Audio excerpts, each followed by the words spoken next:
Hello, sports fans, and welcome to another edition of Scott Sports 101. I'm Scott Trella.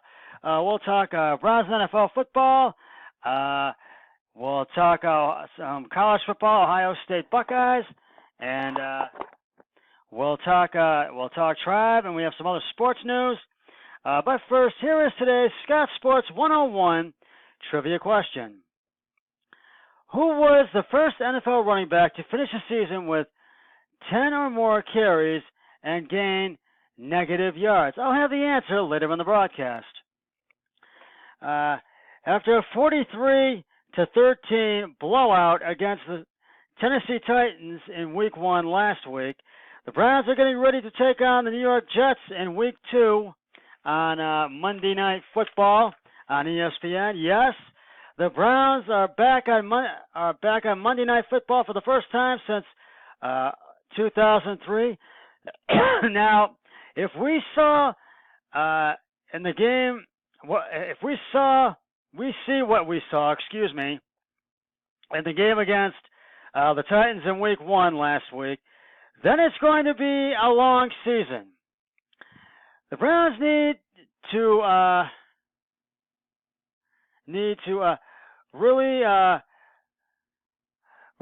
look at all their mistakes they made in last week's game against the Titans and study the Jets and really correct and fix all these mistakes. And Baker Mayfield has to not get sacked, and the Browns need to, offense and defense on the front line, need to protect Baker Mayfield. And then we have to not have any penalties whatsoever in this game. And I also feel that the Browns' offensive coordinator needs to be down on the field instead of in the booth helping Freddie Kitchens call the plays, because we Browns fans do not want 0-2. We want 1-1. Now, the Browns need to establish a good running game and a good passing game as well. And they need not give these guys so much room, the opposing team, the New York Jets, so much room to score.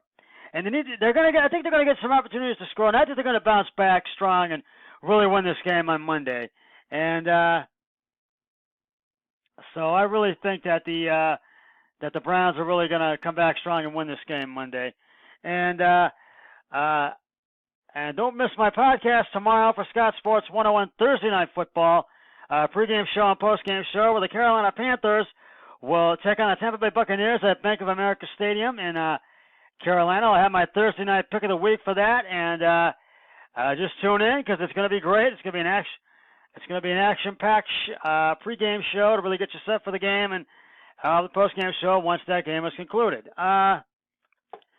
We also have some tragic news involving the Browns. Petra Cordero, the girlfriend of Browns defensive end Chris Smith, was struck and killed early this morning in an accident on I-90 in Cleveland by a woman who told Cleveland police she had been drinking. Now, no charges have been filed as of yet, and the woman who told police that she had been drinking, she was got medical treatment and was released and from the Metro Health Hospital. And when Pedro Cordero was transported to the hospital, she was pronounced dead. And now the couple had a daughter, Haven Harris Smith, who was born 4 weeks ago. And I said no charges have been filed yet, but there's an ongoing investigation into finding out more of how this accident took place. But Chris Smith and his girlfriend, Pedro Cordero, were going down the I-90 to,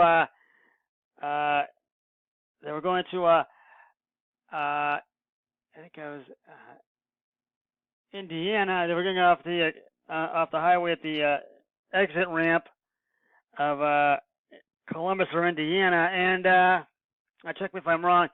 And a woman who was in a Mazda 3 opened up her door and struck Cordero on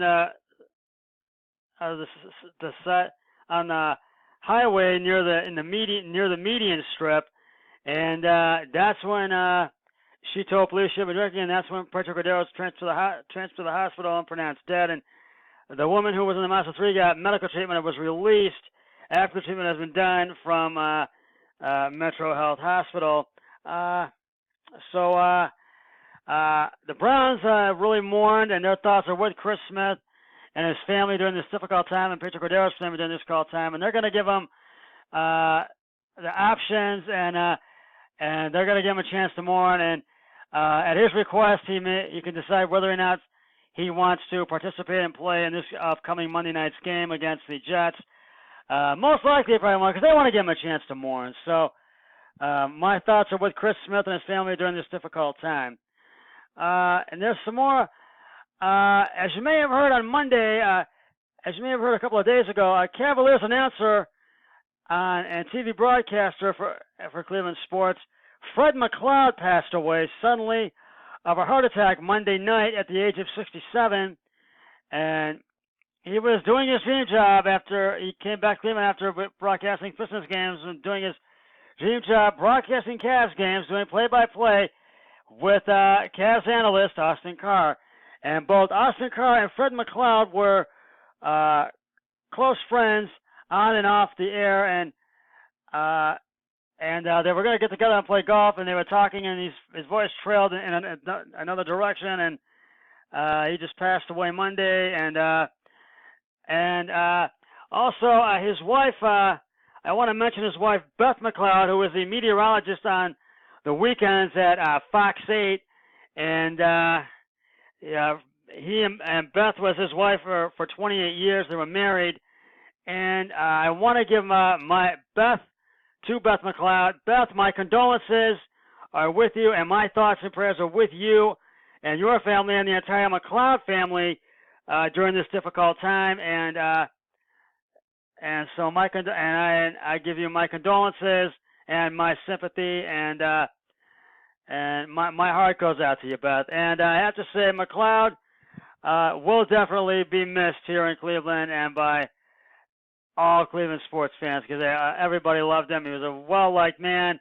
Everybody liked his broadcasting. So Fred McLeod will definitely be missed.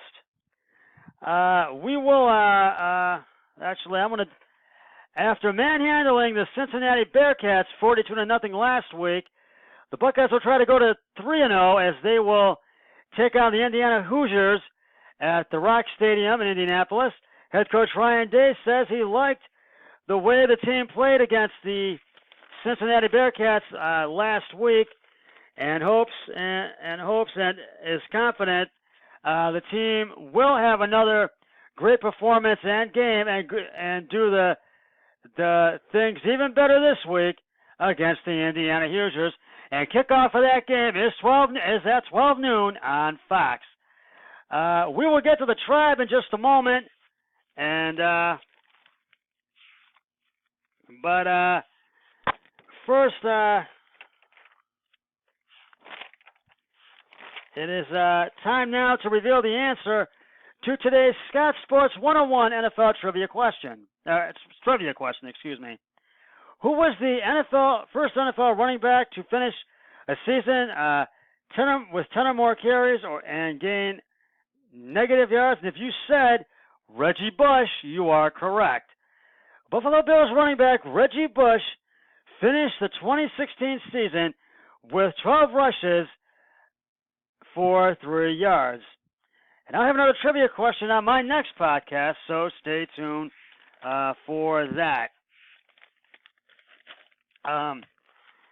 The Tribe has a 4-3 lead against the Los Angeles Angels of Anaheim, and Adam Plutko was on the mound for the Tribe tonight, and I think he went about 6 innings or 7 innings, and then the bullpen took over. And we'll just right now they have a 4-3 lead in the bottom of the 9th, and let's hope the Tribe can hold on and get the win and the sweep in this game. I want to give my final thoughts regarding regarding the Browns, and because I feel they're going to bounce back strong in this Monday night game. But I do feel, and I want to just mention that they have got to, that front line, the Browns front line, offensive front line and defensive front line, really needs to be ready and really needs to be right there to protect Baker Mayfield and really sack the opposing team quarterback, which is Jets quarterback Sam Darnold. And Austin Sorbe, you got to not miss field goals, buddy. That missed field goal, I think, set the tone for the game and did us in. So the field goals need to be made. You got to set it up perfectly, and you've got to make the field goals or try to go for a two-point conversion, depending on the score. But I do feel that the Browns are going to really bounce back strong and really win this game this coming Monday night, which will kick off at 8:15 on ESPN. Well, that's just about going to wrap it up for this edition of Scott Sports 101. I'll be back tomorrow night with my Scott Sports 101 Thursday Night Football pregame show to preview the game between the Carolina Panthers and the Tampa Bay Buccaneers. And now we'll have a postgame show once the Panthers-Bucks game has concluded. But until then, always remember, be a team player each and every day and every way possible. So long, everybody. 3, 2, 1, I'm done.